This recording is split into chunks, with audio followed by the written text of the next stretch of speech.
Halo teman-teman, pada kesempatan ini kita bakalan belajar materi selanjutnya yaitu penawaran atau supply.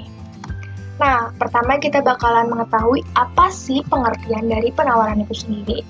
Penawaran adalah jumlah barang tertentu yang akan dijual dengan berbagai tingkat kemungkinan harga dalam waktu tertentu. Nah, selanjutnya di sini ada hukum penawaran. Terdapat dua hukum penawaran. Yang pertama, ketika harga naik, maka penawaran akan naik. Artinya, semakin tinggi harga, semakin banyak jumlah barang yang tersedia untuk ditawarkan. Nah, sebaliknya nih, ketika harga turun, maka penawaran tersebut turun.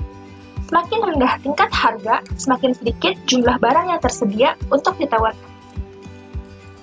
Selanjutnya, ada 6 faktor yang mempengaruhi penawaran.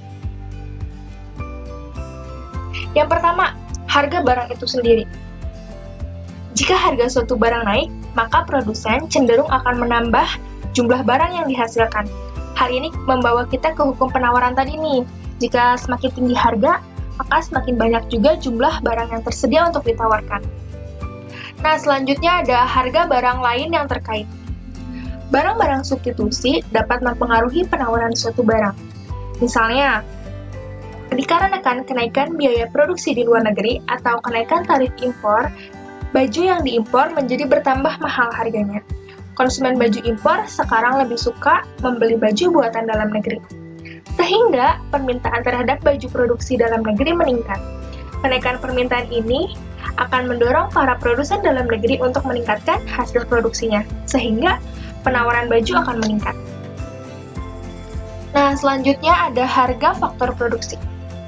Kenaikan harga faktor produksi seperti tingkat upah yang lebih tinggi, harga bahan baku yang meningkat, atau kenaikan tingkat bunga modal akan menyebabkan perusahaan memproduksi output lebih sedikit dengan jumlah anggaran yang tetap. Kenaikan harga faktor produksi ini juga tidak akan mengurangi laba perusahaan apabila tingkat laba suatu industri tidak menarik lagi. Mereka akan pindah ke industri lain dan hal ini akan mengakibatkan berkurangnya penawaran barang. Nah, selanjutnya ada biaya produksi. Kenaikan harga input sebenarnya menyebabkan kenaikan biaya produksi. Dengan demikian, bila biaya produksi meningkat, maka produsen akan mengurangi hasil produksinya, berarti penawaran harga barang tersebut akan berkurang. Selanjutnya, teknologi. Kemajuan teknologi juga menyebabkan penurunan biaya produksi dan menciptakan barang-barang baru. Dalam hubungannya dengan penawaran suatu barang, kemajuan teknologi menyebabkan kenaikan dalam penawaran barang.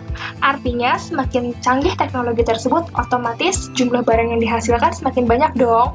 Nah, dengan jumlah barang yang dihasilkan semakin banyak, hal itu menyebabkan jumlah yang ditawarkan juga akan semakin banyak. Yang terakhir yaitu jumlah penjual. Apabila jumlah penjual suatu produk tertentu semakin banyak, maka penawaran barang tersebut akan bertambah.